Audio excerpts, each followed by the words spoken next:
All right, let's do this. Let's talk a little Miami Dolphins. The Sports Grill Miami Dolphins report with ALAiN POUPART is next. Let's get ready to talk Dolphins football. It's the Sports Grill Miami Dolphins report with Sports Illustrated's ALAiN POUPART. With locations throughout South Florida. Check out our sponsored locations in Miami on Bird Road and 114th and in Miami Lakes in the Ryan Oaks Plaza. Here's Miami Dolphins insider ALAiN POUPART. Oh, all right. Wait a minute. Is that a Montreal? It is a Montreal hat. Okay, I can barely see the lid. Okay, there we go. Of course it is. Okay, all right. Just want to make sure because I thought you broke the streak or something and you were going to put on a Patriots hat or something and piss everybody off now on Yeah, that would do the trick. Yes, that would definitely do the trick. All right, so first of all, somebody brought up the whole captain thing, that Tua didn't get called captain and he was concerned. To me, I didn't mind that. I understood what he was doing. There's a lot of veterans on that list. Plus, you're the stinking quarterback, dude. You go out there and ball, you'll be the leader anyways. You don't need a C or an armband or any of that kind of stuff that they do in sports. So talk to us a little bit about that. Any concerns there for you, for Tua, in that sense? Well, there won't be any concern if he, like you said, if he balls out. None of this will matter. I think it speaks a little bit to the fact that, like it or not, there is some uncertainty around what's going to happen at the quarterback position in 2021 in terms of how well Tua can deliver. And to me, also an interesting is, and I think I've talked to you about this before, the whole narrative that's been thrown out there by some of my media colleagues all summer long, A, about how fantastic Tua has looked, and B, about what a great leader he's become, that a lot of that, quite frankly, was overblown. Now, and I have said all along, he looked clearly better than he did in training camp last year. Nobody will ever question that. But the narrative out there that he completely was lighting it up at practice, I'm sorry, that's just not a fact. And on the issue of leadership, and I have read many times where the term "this is Tua's team" being used. No, it's not Tua's team. It's Brian Flores' team, and been from day one, and that's going to be for a while. That's clearly the coach's team. Let's not kid ourselves.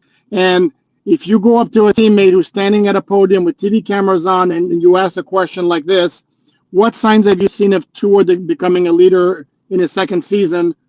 What do we expect the players to say other than maybe provide an example and start gushing about his leadership? And then you collect enough of those and all of a sudden you write stories, Tua's becoming this great leader. And I'm not saying he's not. Well, I'm just saying the narrative is created that's just not there. Well, maybe what it should be phrased at is that Tua is showing leadership qualities. Now, obviously, you don't become that leader until you're proven on the field, and then that will change everything. Then you can become that leader and you can demand from people. But it is obvious that he is going out of his way to communicate, to try to reach his teammates and show leadership qualities. That is a fair statement, isn't it? Yeah, but he's a starting quarterback. If he's not doing that, something's wrong. I mean, he's the unquestioned starting quarterback of this team. Again, if he's not taking charge of the offense, something is very wrong. I don't. Well, again, none of this will matter. Big O, none of this will matter. But you covered Josh Rosen. So let's not. Is that the standard? Is that the standard we're going to use? I'm just saying it happens at times where a guy never shows it, is all I'm saying. At least the kid is showing it. So I got to give the kid credit compared to we've watched what is a quarterback. So he's better than Josh Rosen? That's the standard? Are you serious? No, it's not a standard. All I'm saying is at least he's making the effort of establishing himself as a leader is all I'm saying. We've watched what is the opposite of that, and that's Josh Rosen is all I'm saying. That's it. Look, he has done on every level. He has done everything that you've wanted him to do and has taken steps forward in every department from last summer to this summer. Do I find it troubling that he wasn't selected as a captain? A little bit. I mean, Joe Burrow was a team captain last year, and he's a team captain this year. Justin Herbert's a team captain, and for anybody who's going to throw out, well, don't compare. Well, there were quarterbacks in the same class. But that's Cincinnati. Cincinnati, they have no leaders. And the Chargers. And they won nothing. They won nothing last year. They won no good And what game. did the Dolphins win? The Dolphins went 10-6, but didn't make the playoffs and haven't made the playoffs in 5 years. We can't play that game. And again, let me emphasize that none of this will matter if Tua does his job and takes that big step that everybody is hoping he takes. But if you're asking me, is it a little troublesome that he wasn't selected as a team captain? A little bit. It's not the end of the world, and it won't mean anything in the grand scheme of things, because if he balls out, then you can bet that, it's very possible at some point Brian Flores is going to decide, I'm putting a C on that jersey, or we don't have that discussion next year. Right, exactly. That's what I think. They would probably next year give it to him, and that way he just takes over the team. I think he's the kind of guy that makes you earn it, because again, look at the list: Davis, Hollins, Roberts, McCourty, Fagellum. There's no young guys on the list. These are all guys that have been in the league for a few years now, and they have veteran qualities to them. Hollins might be the youngest guy, and he's still been in the league several years. So and you've been around this guy. He doesn't really give you anything. He makes all these young guys climb the ladder and earn it. So I'm kind of not surprised on this with the whole thing. And here's the other thing. I think we got to give also Brian Flores the benefit of the doubt here.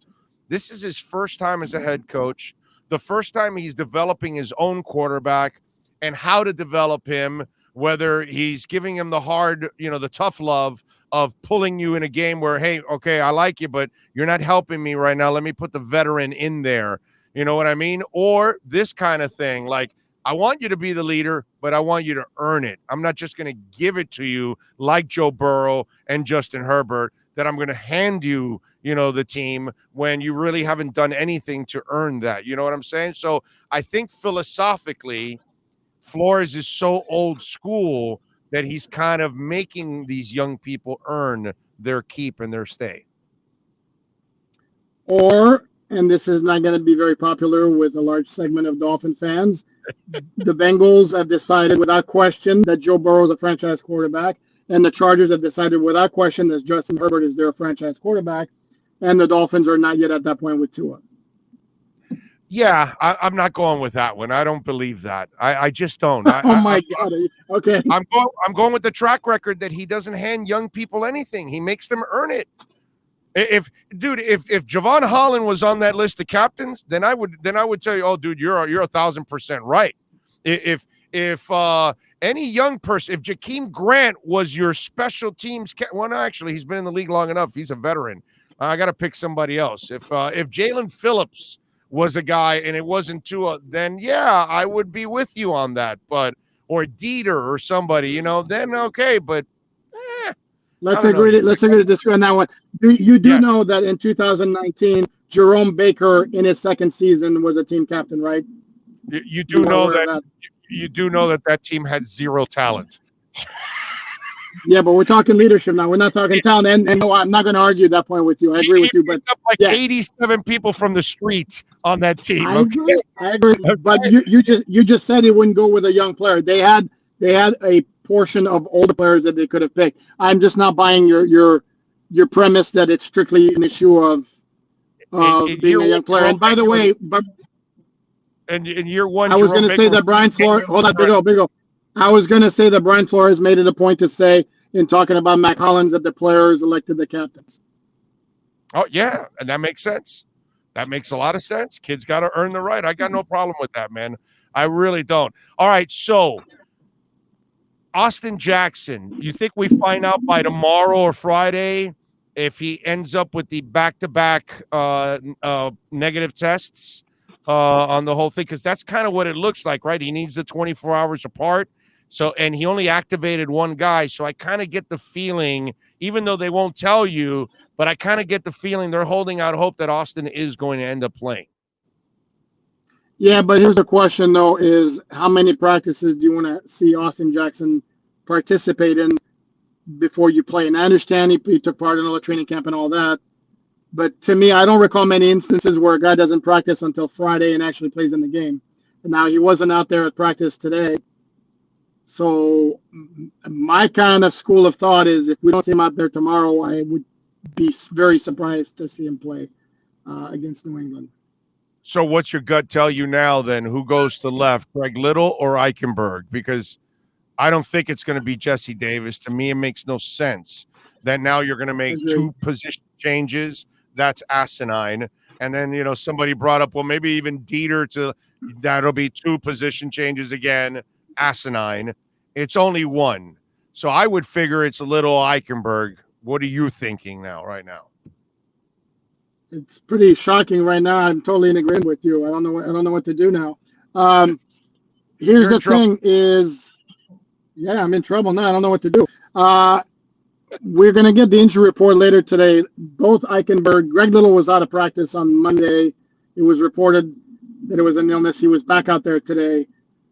Brian Flores told us this morning that Eichenberg was going to be out there. He was asked what kind of participation status he would have, and Flores punted on the question, deferring to the injury report, which is going to come out late this afternoon, which was an interesting reply, and maybe leads me to believe that he's not going to be a full participant, in which case, considering that he's had something for a little bit now, my inclination would be that the most likely candidate at this point, and that's just me connecting the dots, would be Greg Little.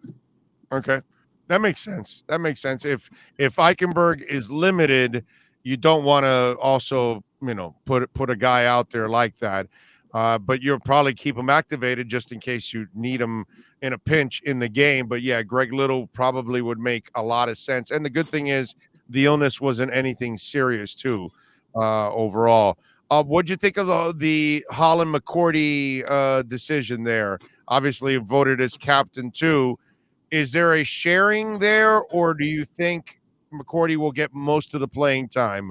How are they going to I know they're not going to tell you, but so I got to go with your gut again on that one. That's why my gut is big, because we go with it quite a bit. No, here's what I would tell you is I think Holland to me is too good of a talent to completely keep away from the field, but he's missed some times. McCourty has the experience. McCourty's going to start. I would expect at the very least for this first game against New England, and McCourty's going to get most of the snaps at that position. And I think Holland is going to gradually get more and more snaps on defense, maybe in dime situations. And then at some point this year, wouldn't surprise me if he took over, because I think the kid's got something. Yeah, me too. I definitely like him a lot. Receiving wise, how healthy are they? Because you look at Jakeem Grant listed as a starter, and as much as I'm a Jakeem Grant supporter, I think I still think he's better as a part-time wide receiver. I think he's your full-time returner. I think he's the best returner you have on your team, and you better use him there. But I'd like to see less of him as a wide receiver. Will Albert Wilson play more, or is it something that is he still being limited by some kind of an injury? Well, not that it's everything in terms of a telltale sign, but there was no wide receiver wearing a red jersey at practice, which is a no contact minor injury indicator. So there was none of that, and everybody was out there. So it looks like they're all full go. I would be surprised if Jakeem Grant got a full dose of snaps at wide receiver against New England. I would be very surprised. The only reason he's first on the depth chart is because Will Fuller's not on there right now because he's on the suspended list. Will Fuller's going to be your first team wide receiver along with Jalen Waddle and Devontae Parker, as everybody should have expected. And then those three guys will get the bulk of the playing time with some Preston Williams and some Albert Wilson thrown in there. All right, so walk me through this. First year, they lose badly to the Patriots. By the end of the year, the Dolphins go to Foxborough and beat New England. So looks like they were playing better football at that moment because they went 5-4 to finish and knocked New England out, forced them to the wild card round. Then the following year, the Patriots don't win as many games as the Dolphins. They win that first game because they can run the ball with Cam. The second game, they lose. So both times the Dolphins are playing better football by the end of the year. Now it's year 3 of Flores. We've gone through 2 years of watching the Patriots on a downturn. They've got a rookie quarterback. They've got a team that couldn't even go 500 last year. Miami has got a quarterback that should be way more comfortable than he was last year with the offense because he actually knows it now. He's healthier now. The Dolphins should be better now because they've got more talent, more experience.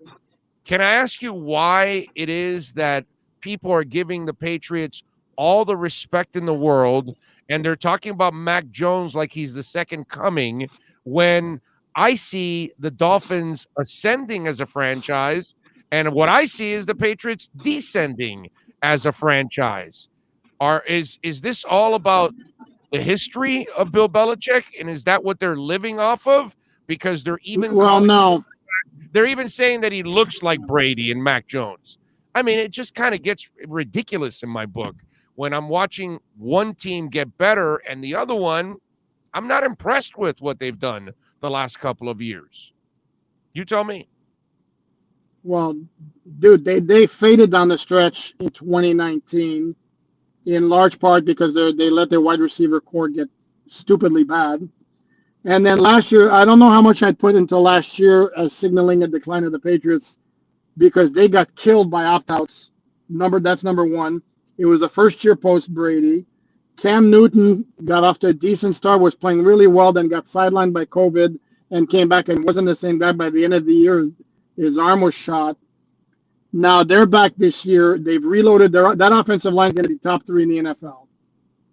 Okay, they got running backs galore to the point where they could trade Sony Michel, a former 4th-round pick, without even thinking about it. And then on defense, they beefed up, especially at linebacker. That front seven took a nasty hit last year, and then this year they brought back Kyle Van Noy. Whatever you want to say about him and his 1 year in Miami, he's a good, solid player. They got Matt Judon from the Baltimore Ravens, who's a very, very good player. They got Dante Hightower, who is back from opting out last year, who probably should have been the MVP when the Patriots won their last Super Bowl against the Rams, who's a tremendous player. And they beefed up a little bit on the offensive line because their run defense was so bad last year, which is what we saw in December in Miami when the Dolphins rushed for 250 yards. So combine all those factors and, of course, the history of Bill Belichick and the Patriots' success over the last 20 years. That's why they're getting so much respect. They're being given the benefit of the doubt in a lot of areas, whereas the Dolphins, because of their lack of track record, are not being given maybe that same kind of benefit of the doubt. But the recent track record is they won 10 games. And that's the thing. I'm talking about long term. And well, the problem is Big O. It's Big O. Look around. I mean, I've been like scouring national predictions and all that, and everybody's picking their 7 playoff teams in the AFC, and everybody's making record predictions. And there's not much of there's a lot of belief that the Dolphins are not making the playoffs and they're not going to match their 10 wins of last year. Wow. And there's this school of thought. That's don't kill the messenger. I'm just telling you what's out there. I know. There's school of thought. No, but there's a school of thought. I read your article where you have the predictions from all the different outlets. Yeah. And the power rankings, their highest is 11. So I think there's a major show it to us again before we actually buy in, because we've seen this before. The Dolphins of having that one good year jump, 2008, 2016, and then it went back south again. And then last year, if we're going to be honest with ourselves, they were 10-6. A lot of things fell right, and they also capitalized on a ton of takeaways, and that's not always transferable from you to the next. So that's why. But you're earning those takeaways. That's not falling into place. That you're one of the least penalized. I'm not just talking about the turnovers. I'm not talking about just about the turnovers falling into place. They got a soft schedule at the end in certain ways. They got to play Cincinnati, which was god awful. They got the Jets twice. They got Jacksonville, which was god awful. And they got New England at the time of the year when they weren't nearly as good as they were, let's say, a few weeks before. So wait a That's minute. what I'm talking about in terms of things falling right. So we don't respect the Dolphins. They're not a playoff team, but they're good enough to say they can beat shitty teams, and that they're easy games for them. I don't understand. That's not what we're saying. That's not what we're saying. What we're saying is credit to be a playoff team, and they're not that good because of their past. We can't then turn around and say they had an easy schedule, dude. You can't do that because the idea is any game is competitive for them. Any game is tough for them. The way the national media is making it look, the way you're saying it now, you're having your cake and you're eating it too at the same time here by saying that. I'm not. I'm talking about last year. I'm talking about last year, projecting it to this year, and I'm just telling you that a lot of the feeling, and that's what I have also. I am going to be completely buy into Tua because let's be honest, it's the biggest key to the season, along with the offensive line, and I'm going to buy into it when I actually see it. Certainly not from what I saw in training camp in the preseason. I'm not saying it's not out there. I'm just saying I need to see it first.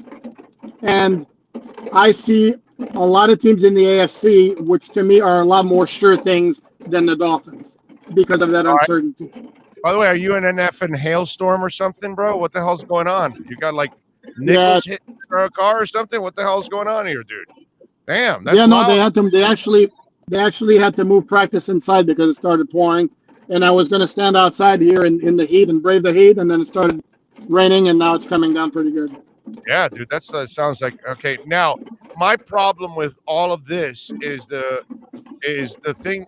What people aren't looking at is from 0-7, they're 15-10, and there's a consistency with what's gone on with the Dolphins, which they have not done in 20 years. Because if they get to the playoffs this year, that's 3 consecutive years of improving, and that's where I think people are overlooking the Dolphins. They're not looking at what happened after 0-7 to finish the season, and then the following season after that. Dude, it's been an impressive run for them right now, and to me, I'm glad that a lot of people are underestimating them because I've done my share of thinking how bad they were in the past, and they were always bad. I really feel that this is going to turn into a really good team. I really do, man. I think this is a playoff. Here's the thing I would tell you also, and this is both good and bad in terms of the lack of respect. I think there's a lot of perception as well that Brian Flores is such a good coach, and he's a very, very good coach. That he, in 2019, first of all, to get 5 wins out of that roster in 2019 was crazy. And then that last year, he again maxed out the talent on his roster to get to 10 wins. And I think that's part of the reason why there's that doubt, because how much can he squeeze out of the roster, which I don't know that it gets a whole lot of respect nationally. And if you want to gauge it just by the NFL Network top of 100, Dolphins have one guy on there, which basically tells you X. That was the only one. No Emmanuel Ogbah, no Jerome Baker, no Gesicki, not one other player, which basically tells you. And then if you looked at the Pro Bowl, one Dolphin player. It took the writers to get Jason Sanders on the All-Pro team. So that basically tells you, I think, that the perception nationally is that the Dolphins' talent base isn't on par with the AFC contenders, and that there's only so much Brian Flores can do with his coaching.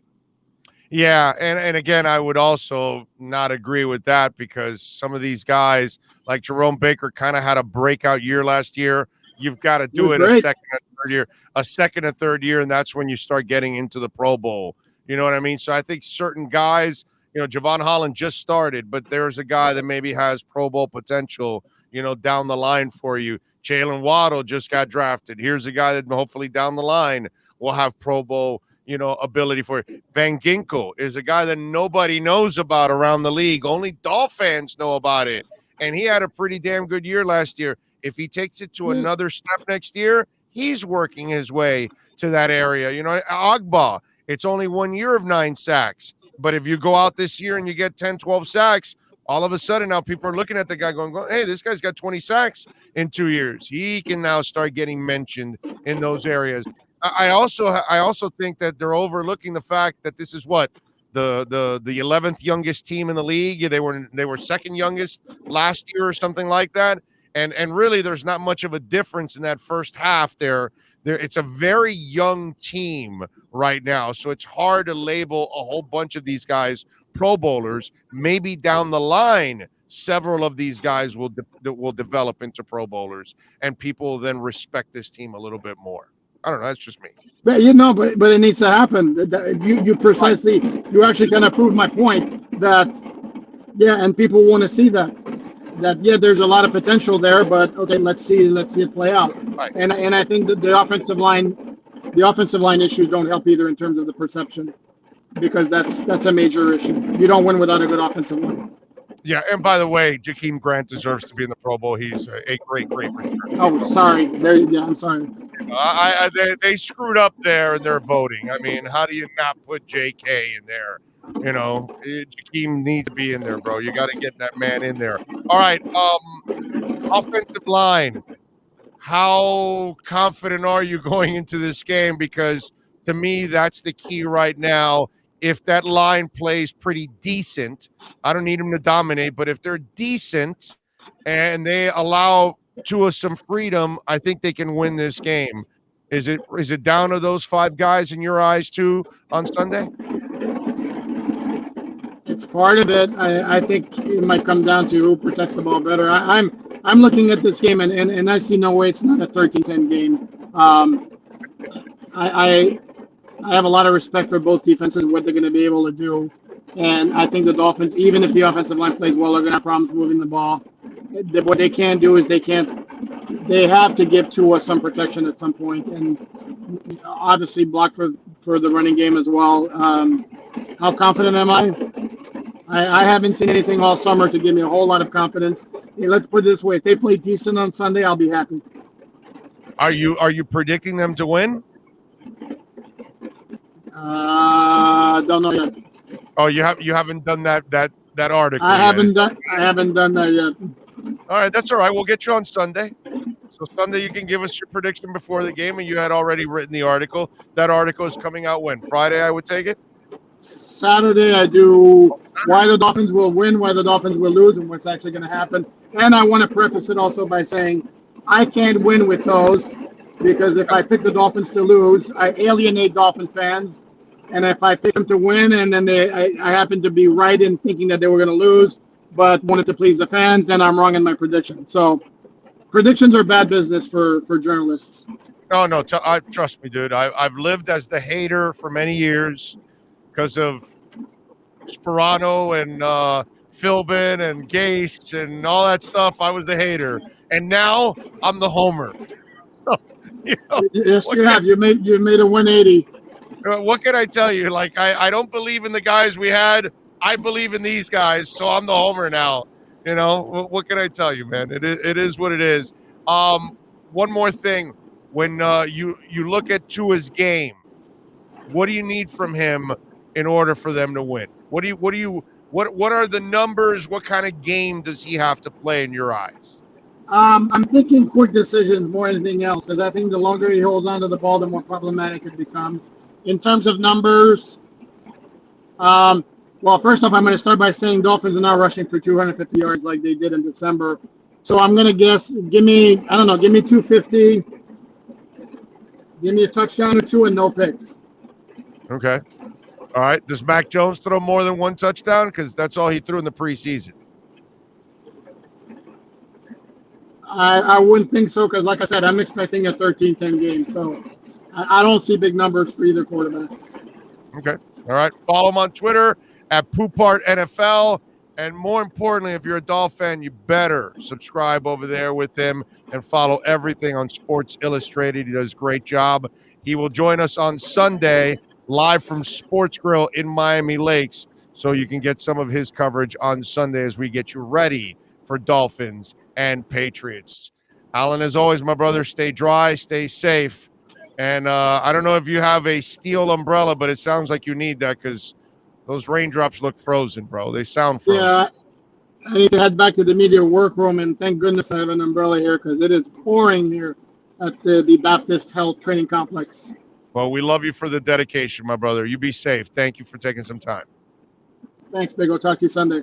You got it. There you go. The great ALAiN POUPART, baby. Yes. A little Sports Grill Miami Dolphins report.